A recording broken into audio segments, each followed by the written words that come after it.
上心了，上心了啊，上心了！不脱妆粉底液，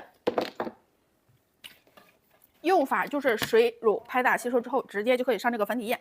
它给你带一个大大的粉扑，对，一瓶89.9块，带2个试用装，你拍1个颜色也带2试用装，拍2个带4个试用装。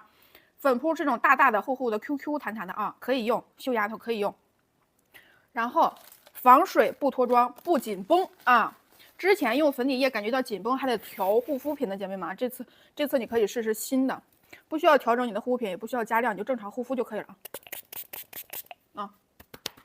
一样的防水不脱妆，就没有紧绷感。我只用了水和甘油来打底，没用其他的东西啊。粉底液涂完之后，脸上它没有紧绷感，但是如果你摸着它是湿的，它也不脱妆啊。你摸完之后，哎，我这个咋还定妆？它咋还不干呢？摸着不干呢，有点湿乎呢。不用担心，那它也不脱妆啊，就是因为它里面有养肤的成分又增加了，比之前那个。我用的护肤品，因为它比较清爽嘛，我只用水和甘油。你如果是你的护肤品稍滋润一点，你用完之后它脸上不干，稍微还是有点湿度的，不用担心，它也不脱妆啊。